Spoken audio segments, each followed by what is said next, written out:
one of the things that makes this a little bit more unique is not only the fact that it doesn't face 347 or a main road like Route 25, is the former planning director seemed to hate car washes, and they weren't permitted anywhere in the town. I guess he expected that either you wash your own car or you have to go to Brookhaven, Islip, or Huntington to get your car washed. But the only way they were permitted was as an accessory use to a filling station. So this one, I believe, was the second car wash in the town, and was accessory to the gas station, which I think was an Amoco at one time. And then in the 1980s, the ordinance was made more liberal to permit more car washes, and I believe that's why the owner then separated the properties. But it explains why the car wash was behind the gas station. And so when they split the properties, presumably the business work that used to be done in the office in the gas station building is now being done in the trailer. I'm not saying to keep the trailer or anything like that, but it explains why it's there. So basically, overall,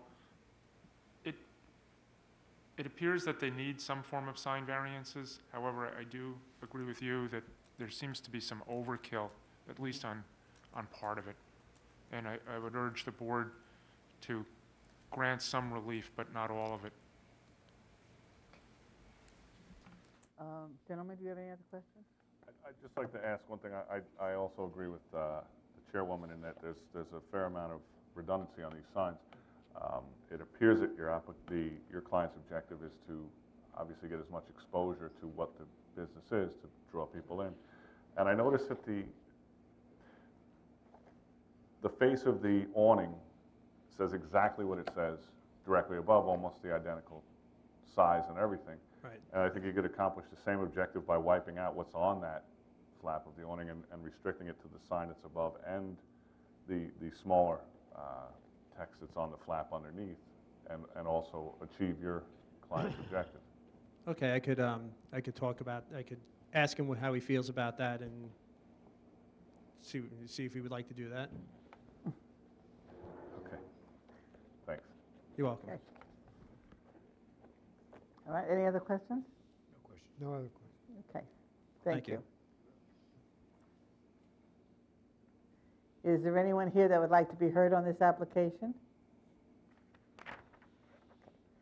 Hearing none, I'll entertain a motion to close the hearing.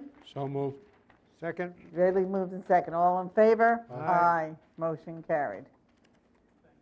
Thanks.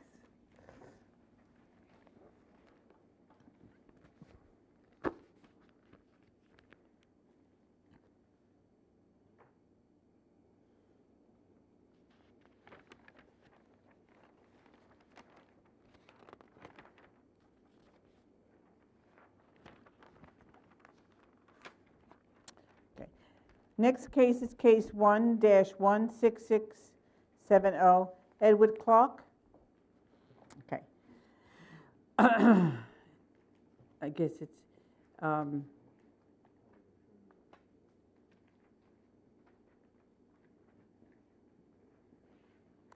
location is 294 Smithtown Boulevard, Nesconset. Thank you so much. Location, southeast corner of Smithtown Boulevard and Chestnut Street, Nesconset, property zone NB.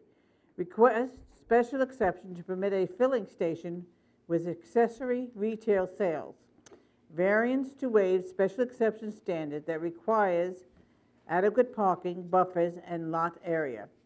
Reduce buffer to residential district from 50 feet to 20. Reduce the minimum lot area for a filling station from 20,000 square feet to 13,507 square feet. Reduce the front yard setback for a 65-foot by 20-foot canopy and from 50 feet to 18 feet on Smithtown Boulevard, and from 50 feet to 21 foot on Chestnut Street. Reduce the parking spaces from 10 to 8. Reduce truck loading spaces from 1 to 0. Reduce the distance of curb cuts to an intersection from 75 feet to 12. And your name, please.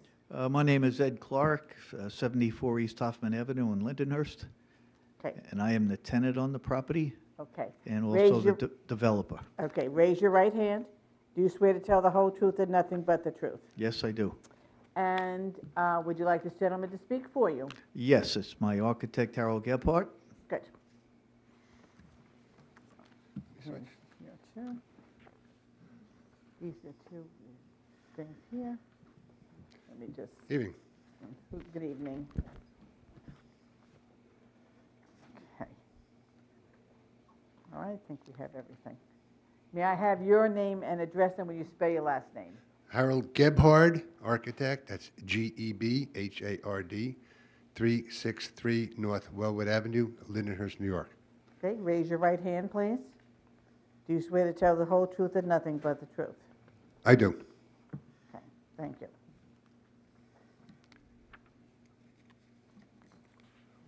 Okay. Yep, good.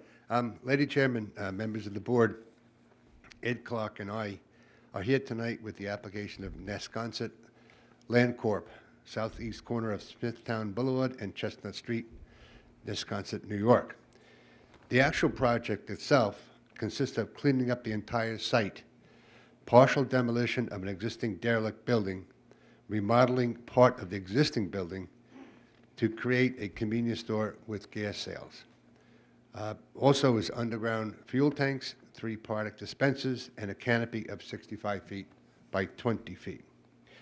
The project, we feel, will be cleaning up the area and not create any undesirable changes to the neighborhood. In fact, clean up and beautify the neighborhood.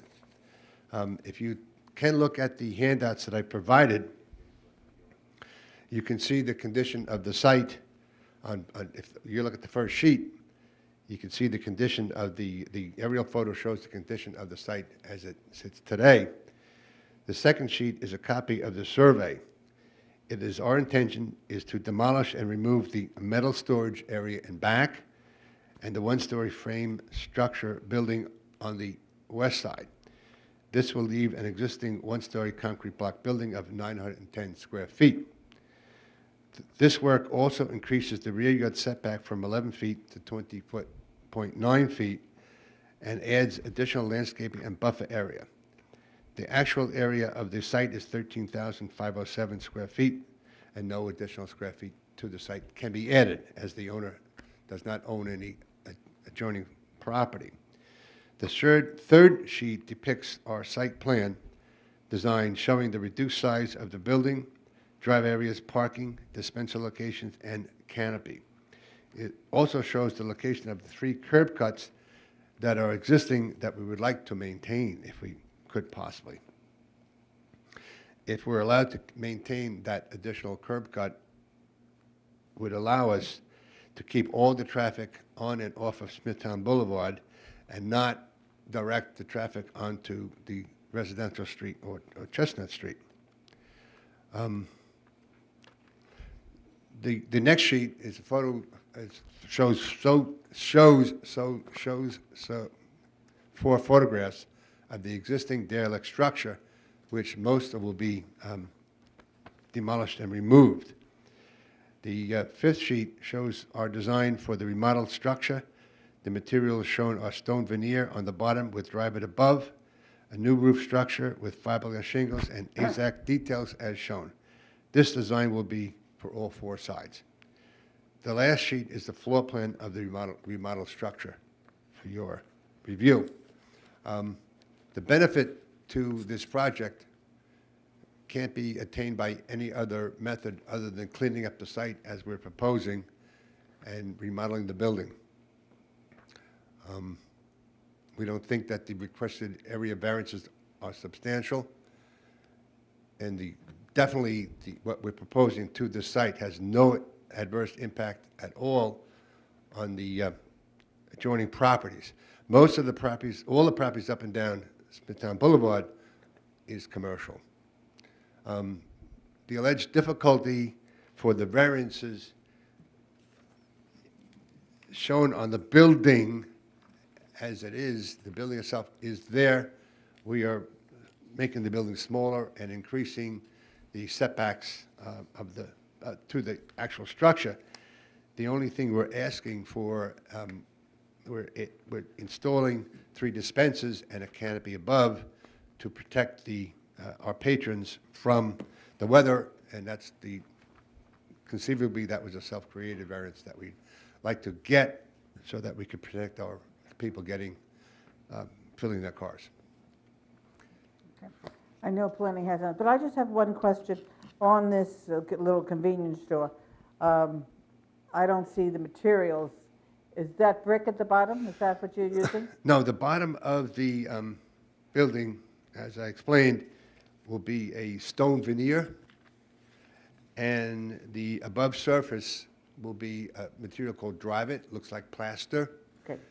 All the white trim will be AZAC, and again, the design, the materials will go all around the building, not just the front.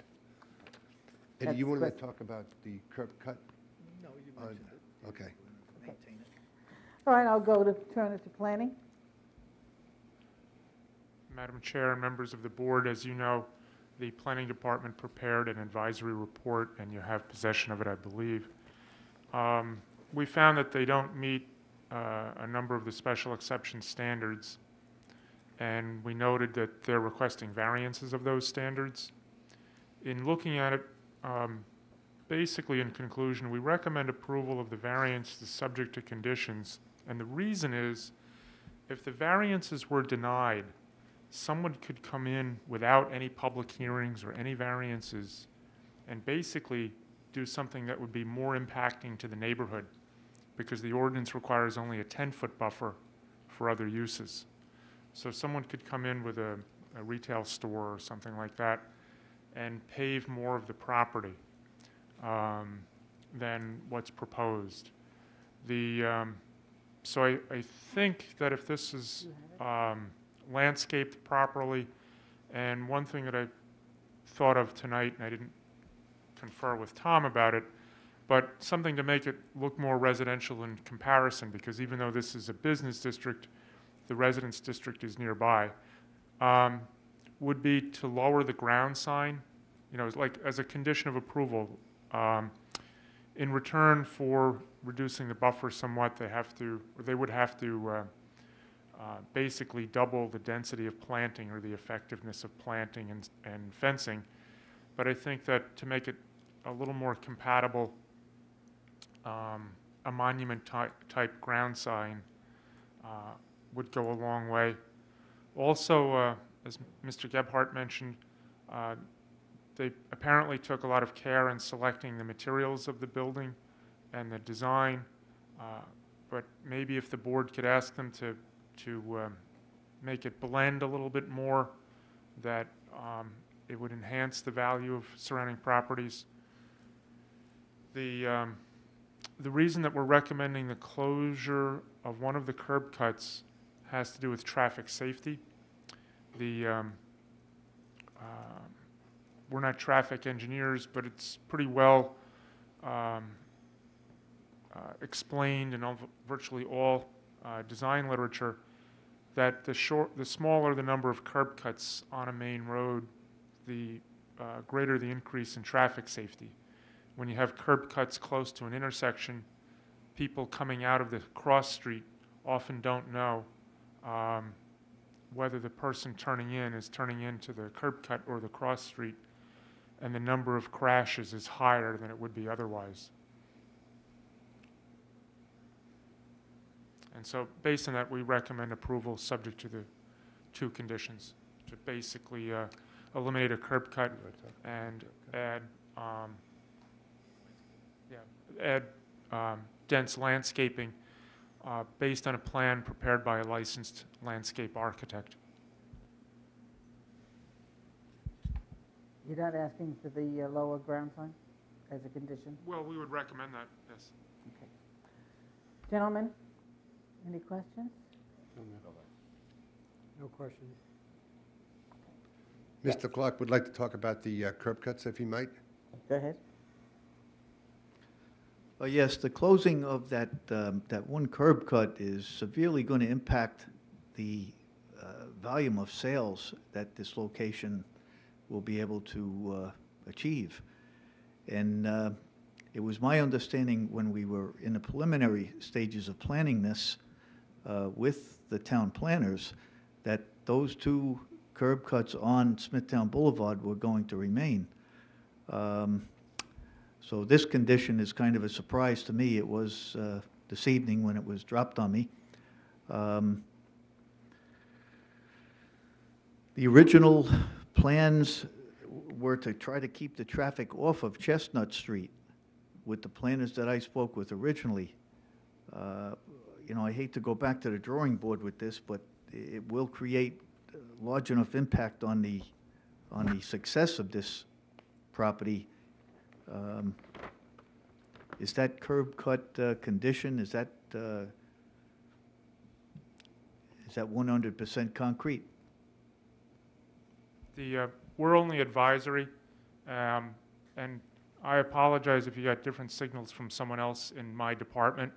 Tonight's the first time that I heard that somebody said it wouldn't be a problem, so we were both in the dark. Okay. I mean, I would urge the board to reflect on what you're saying. If I were on the board, I would ask, do you have any evidence or any other information that supports your logic? I understand the logic of it, but is there any evidence that business would go down without the curb Well, cut? every gas station is, their business is based on traffic flow, easy in, easy out. When you have a smaller location like this one, and it is a smaller location, I've built probably 200 gas stations. And these smaller locations, I've seen conditions like this put on most of the smaller gas stations. What happens is they suffer and they wind up not being able to achieve the numbers that they're supposed to. We would like to get a major oil company in here.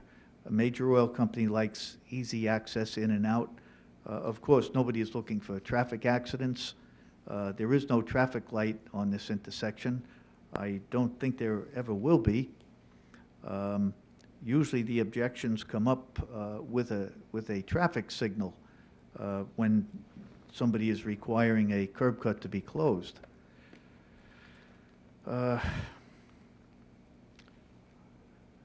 Again, I hate to go back to the drawing board, but I don't see how the flow is going to be achieved if we close that one curb cut on the Smithtown Boulevard. What's happened in other stations is people would make eastbound people would make a right onto Chestnut and then a left into the site. That's been required in a few other stations over the past number of years. Ordinarily, I mean, the town has not had an application for a new filling station since 1972, long before I worked for the town. But when the filling stations upgraded in a big way after 1981, there was usually a traffic report that would indicate what traffic impacts would be expected and what mitigation would be warranted based on the impacts. And allow me just to say this, you know, I'm not the board, we're only advisors, but it would just seem to me if I were the board, I wouldn't want it to be on my conscience to create an unsafe situation. I mean, certainly no one wants you to go out of business, but nobody wants anyone hurt or killed either. Sure, absolutely. And there are no data here. Either way, the only thing is that the normal position taken by the Department of Public Works, which maintains jurisdiction on this highway, is to limit curb cuts on sites to one per site. And I think what you're telling me is that it had to, or has to. Yes. The only thing I would say is that, you know, this hasn't been used as a filling station for a large number of years, I believe. And I think it's pretty common practice that when a place has been really abandoned, because it was converted to another use, that when someone wants to reuse it for the old use, they now have to meet the new standards. and those standards require curb cuts to be 75 feet from the intersection. And, you know, we were recommending a compromise, 75 feet in one direction, but if you went 75 feet in the other direction, it pushes the curb cut very close to the residential area. So it seemed safer to recommend compliance on the county road and a variance on the town road. But again, I mean, I'm doing most of the talking. It's really the board's call, not the planning department's. Which is the curb cut that you would like to see closed? One- One one- on, The one closest to Chestnut on Smithtown Boulevard? Yes. And could I ask you a question? You're concerned that patrons coming east would decide not to stop at the gas station because they missed the first curb cut? Exactly, they're going to just keep passing that station. They won't, they're not going to want to turn down Chestnut Street because it really is it's out of the way. I don't know if school buses drop children off down in that area or not, but I'd like to try to keep the traffic right on Smithtown Boulevard and not go down on Chestnut except for gasoline deliveries. And the accidents that you're concerned with would be occurring how? normally what happens in this situation is someone pulling out of the curb cut assumes that an eastbound person with a right directional on is going to turn into Chestnut. I'm sorry, someone coming out of Chestnut assumes that the person eastbound with the right directional on will turn into Chestnut, but they're really turning into the filling station. Collisions tend to happen that way. Because they're so close to each other, people can't signal too late, and they end up signaling early. Can I ask what the dimension of the frontage is on Smithtown Boulevard of that parcel?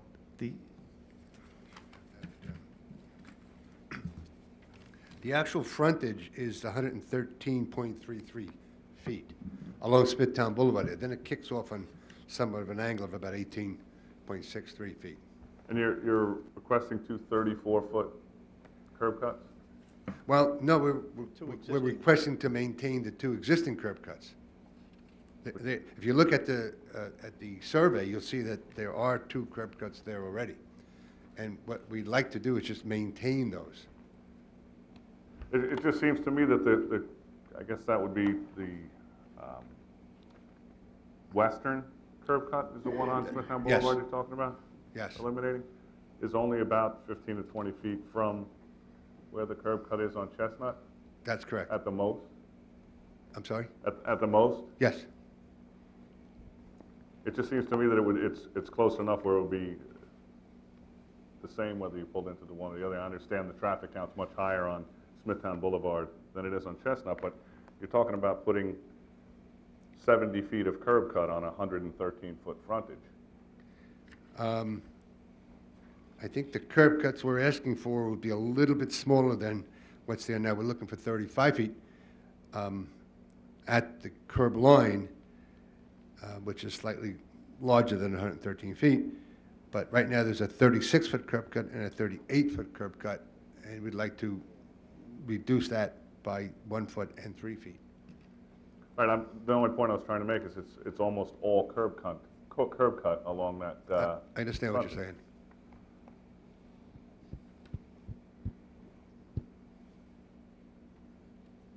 Have you gotten in touch with the County Department of Public Works with respect to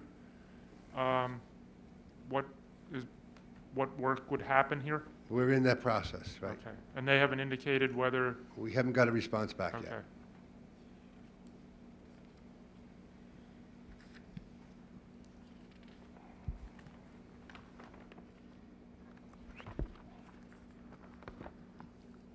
If the board wishes, you know, if you approve it and the county requires them to close a curb cut, it gets closed. I mean, and they can't build without the county approval. Yeah, and there's no Right. action tonight. Right. You realize that? I understand, yes. Okay. I do have one other item I'd like to discuss. I do quite a lot of site planning and buffer zones and whatnot. is that a real necessity to have to go through the expense of a landscape architect to create a buffer zone? Could I design a buffer zone and present it to planning and save my client X amount of money?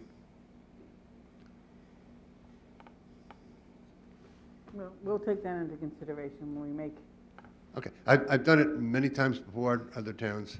mhm. I know how to create a dense buffer. Okay. We'll take that into consideration. Okay, thank you. You're welcome. Any other questions, No gentlemen? question. Okay. Thank you. Thank you. Thank you. Is there anyone here that would like to be heard on this application? Okay, just a sec. Come up, please. May I have your name, please? Yes, my name is Irene Zeltman. You're going to use the mic. My name is Irene Zeltman, Spell your last name. Zeltmann, Okay, and your address? 12 Chestnut Street. Okay, raise your right hand, please. Do you swear to tell the whole truth and nothing but the truth? I do. I am very concerned about this gas station going in with the traffic on Chestnut Street. Number 12 Chestnut is the first house on the right-hand side. I come in and out that way. I'm afraid of the filling trucks coming in on Chestnut Street, going in the curb cut, and accidents do happening. I've been living in my home for 27 years, and this building has been empty for 27 years that I've been there. I know it's not the greatest site, but a gas station is not far on our right side and not far on our left side. I don't think that's the solution to this mess on the corner here. And I would really hope that you do look into the safety of the traffic before this is approved. Thank you.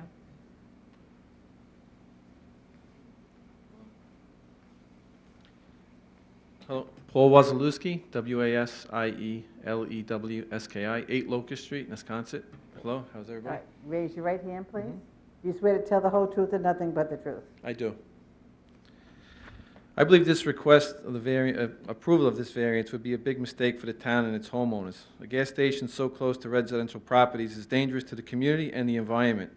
The noise it would bring from the banging of gas nozzles, slamming of car doors, deliveries at late hours, people conversing over traffic noise, garbage that customers would throw on the ground, and the bright lights would seriously disrupt the daily living for the surrounding residents and bring our home values down. I did a survey myself of the local gas stations. Going eastbound 0.2 miles is a coastal gas station on the corner of Smithtown Boulevard and Roseville. 0.7 miles on Smithtown Boulevard and Schoolhouse Road, there's a Gulf station. Going southbound on Roseville, 0.7 miles, there's a BP gas station, Roseville and Motor Parkway. Going westbound, 0.5 miles is a Shell gas station, Smithtown Boulevard and Lake. 1.2 miles is a Getty at Smithtown Boulevard and Terry Road. I believe a reduction of 7,000 square feet for a hazardous material location is substantial. Hazardous material filling station, those should be the strictest guidelines possible. As far as the convenience store part of it, 0.0 miles, right across the street, there's a handy pantry on Smithtown Boulevard. Going west further, 0.1 mile, Great American. 0.3 miles, a 7-Eleven on Smithtown Boulevard. Going east, you have a 7-Eleven, 0.8 miles. I was a police officer for 22 years. From my personal experience, these types of convenience stores are the ones that sell alcohol and tobacco to minors. 6 years ago, this board approved a variance for a 6,000 square foot building 1 block away, eastbound of this property, reducing their parking of that building by 30 spots. If you reduce spots in this building, where are those people going to park? They're going to be on our streets, the resident streets as well. As far as the curb cuts go, for a fact, that building, which is going to be under construction shortly, the county disapproved any curb cuts. There was an existing curb cut there, which I fought. I wanted the curb cut on Smithtown Boulevard so the traffic wouldn't come up Locust Street. The county disapproved. They made them close that curb cut, and the entrance and the exit of that building is going to be on Locust Street now. So for these people to have a curb cut on Smithtown Boulevard for a smaller parcel, I don't see how it's going to work. If it's good for one, it should be good for the other. So the board really has to consider this. I strongly disapprove of this request, And I ask that you take the homeowners into consideration this time and not allow this to happen. Thank you. Excuse me. Is there anyone else that'd like to speak? Come up, please. Is there anyone else besides this gentleman that's going to speak? All right, I'd like you to line up, please. Okay. How you doing? My name is Arthur Pasqua, P-A-S-Q-U-A. I live at 24 Chestnut Street. Okay. Raise your right hand, please. Do you swear to tell the whole truth and nothing but the truth? Yes, I do. Thank you. Traffic has always been a problem down there on Smithtown Boulevard. At 5 o'clock, you can't even get off Chestnut Street. I think it was about 10 or 15 years ago, Mr. Hornberger was going to build across the street. They did a traffic study and had all sorts of problems with it. And not only that, that gas station, the tanks have been in the ground for 42 years that I know of. And they're just sitting in there rotting away. We've had this eyesore in this corner for 25 years, maybe more. And I just don't want to see another gas station there. Thank you. Next, please. Hi, my name is Jennifer Scarpa, and that's S-C-A-R-P-A, and I live at 18 Locust Street, up the block. Raise your right hand. Do you swear to tell the whole truth and nothing but the truth? Yes, I do. I agree with my two neighbors, three neighbors that spoke previously. My concern is from a mother's perspective. I have a 2-year-old, and hopefully it's obvious that I'm having another one. And I walk that block frequently, and hopefully one day my daughter will be old enough to walk to Handy Pantry, which is a convenience store 2 seconds away from there, to walk by herself there, and having a gas station with the extra traffic, and yes, at 5 o'clock I can't get out of Locust Street. I'm concerned about our safety there. My husband also works out and runs that block, because if you've seen it, the hill is horrific. So it's really great exercise, and him running around is going to be also additionally difficult and not safe. So, thank you. Thank you. Next, please. Good evening. My name's Cormac Hart, H-A-R-T-E. I live at 18 Chestnut Street. Raise your right hand. Do you swear to tell the whole truth and nothing but the truth? Yes, I do. I have to agree with the rest of my neighbors. Between Roseville and Old Nichols Road, to try to get out there, people think they're on the LIE. It's bad enough the way it is. We don't need it, and I could really appreciate it if you consider the homeowners in the area. It's not needed. Thank you very much. Next, please. Hi, my name's John Guidi, G-U-I-D-I. Live at 15 Chestnut Street. Okay. Raise your right hand. Do you swear to tell the whole truth and nothing but the truth? I do. I've been living there for just about a little over 2 years now. When we first moved into that location, that building was a bit of an eyesore on the end there. You know, I'd be glad to see something going there. A gas station would be the last thing I would consider. And to be honest, if there was a gas station before I moved there, I probably wouldn't have considered it. I have a 2-year-old. I'm looking now to do some additions to my house, so you know I may be here in front of you guys for a variance on my own house, but we've actually stopped consideration until we hear the outcome of this, because if there's a gas station that goes there, we're going to move it. I just, based on the traffic that's there now, it's dangerous enough. Not to mention the environmental and the impact of the lighting and everything else. It's just, I can't even believe it got this far to even be considered. I don't think it should be allowed. That's all I have. Thank you. Next, please. Yes, John Gay, 14 Chestnut Street, G-A-Y. Raise your right hand. Do you swear to tell the whole truth and nothing but the truth? Yes, yes, I do. I just wanted to be on record as agreeing with everything that everybody says there, has said before me, that there is a bus stop down at the bottom of the street. Is it going to be open 24 hours a day? That could be a problem. Also, the accidents that happen out of Handy Pantry, which is diagonally across from that, is constant, from people trying to get out into traffic, forcing their way in and out over there. It happens. You can ask the fire department how many times they're there. They're constantly there on accidents. Okay, thank you.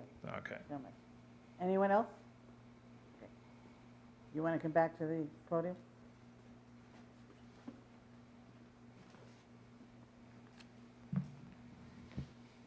there anything you wanted to add?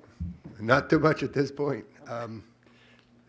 Everybody has made that statement that the building's been there for 25 years and it's been empty for 25 years. And look at the site, you look at the site, nobody's touched it.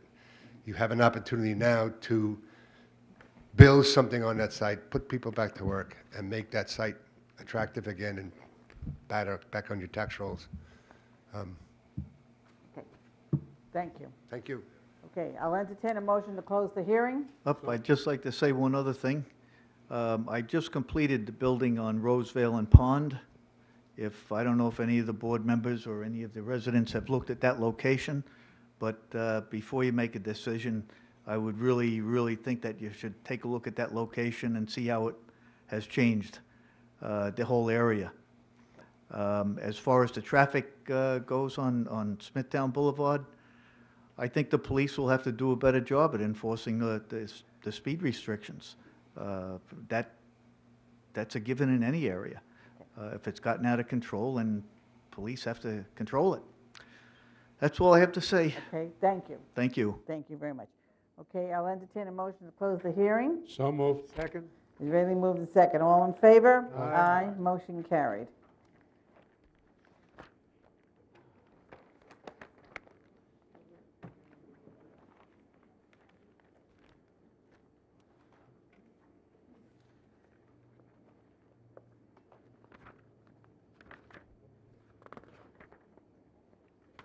Okay.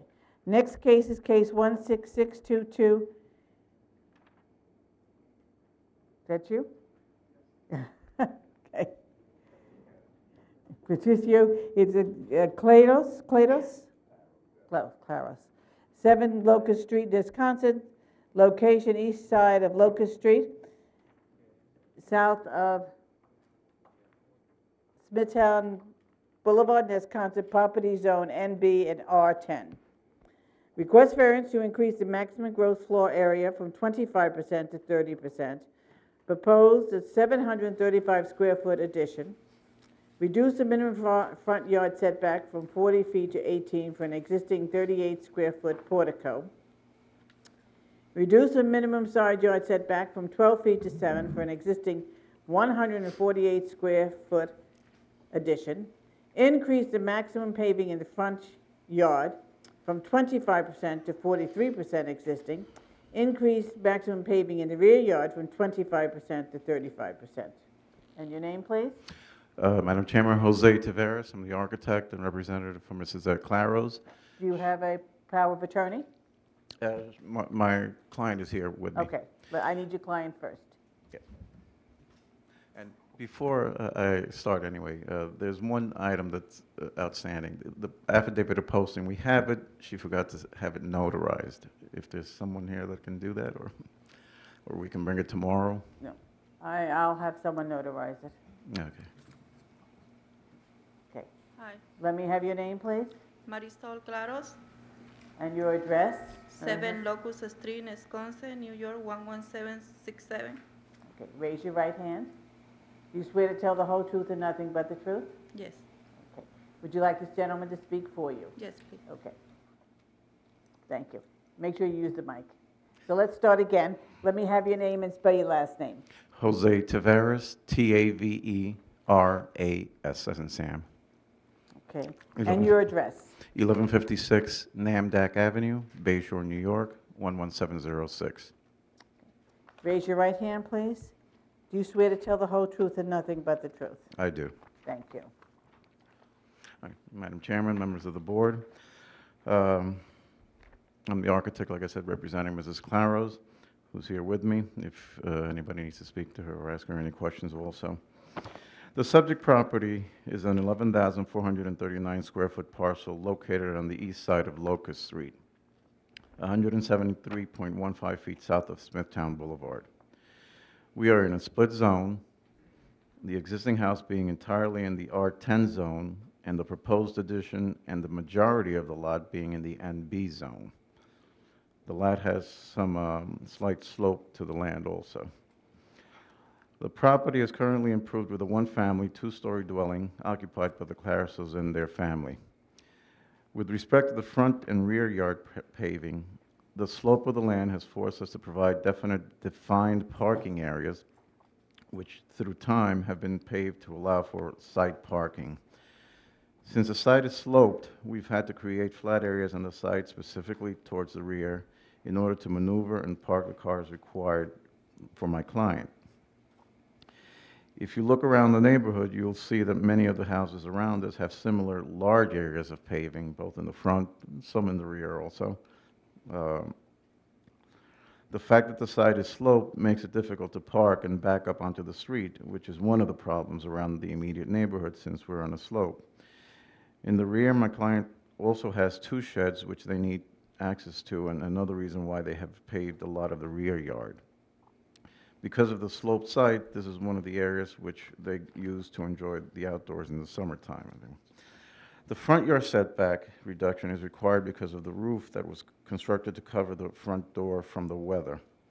My clients are having a tough time every time they open the front door, and they thought that as long as they weren't enclosing the stoop, that it should be all right. In seeing that many of the houses around us, again, were very close to the street, they also thought there shouldn't be any problem. With respect to the increase in gross floor area, since we already had a permit for a second-story deck and it had been constructed, and the fact that we were in an R10/NB zone, we thought that we could remove the deck and construct within the same footprint and that the zoning would allow for it. That is what the addition we're proposing is going, where the deck is right now. One of the reasons we needed it also is that within that new structure, we are proposing to construct an interior stair which connects the first and second floors where none exist at this time. This will help to bring the house to conformity with the New York State Building Code, although the town of Smithtown had allowed by permit to remove the stair back in 1999 per permit number 101198.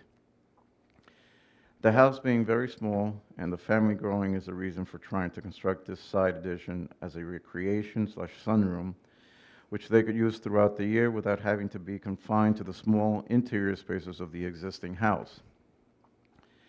The side yard setback decrease is something which we are matching what is existing and not making it any worse than what it is. If you look around the neighborhood, and specifically right next door to us on the south side, you will see that most of the houses around us have the same or worse conditions than we do. In closing, we are not trying to change the character of the neighborhood, but rather we would be bringing this house more in conformity with what's around us. If anybody has any questions? I do have a couple. First of all, is this going to be a single-family home? Yes, it is. And the sheds in the back, what are Yes. they being used for? Storage. Okay. Okay, planning?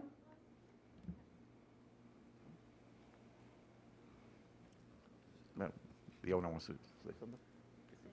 Dígale que cuando yo compré esa shed era por cubrir el lote de atrás que era un pozo y no había nada construido. Entonces mis niños era un peligro que iban a ir.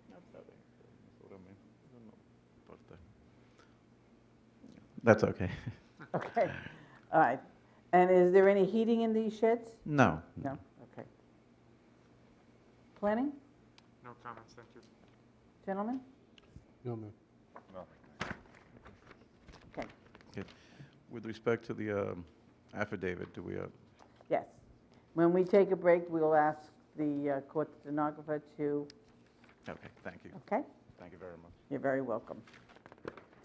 Is there anyone here that would like to be heard on this application? Paul Wazalewski, 8 Locust Street. Okay. I swore you in before. Okay. I live across the street from the Claroses. I have no objections to any additions that they might put on. If anything, it would make the house look better. And they are used as sheds in the back, nothing else. Okay? Thank you. Thank you. Anyone else? Okay. Alan? Oh. Come on. Hi, Jennifer Scarpa. Again, I live up at 18 Locust Street, and I turn down that block obviously every day, and I think it would look a lot nicer. Okay, thank you. you. All right. Anyone else? Okay. I'll entertain a motion to close the hearing. So moved. Second. Billy moved in second. All in favor? Aye. Motion carried. That concludes our hearings for tonight. Thank you so much.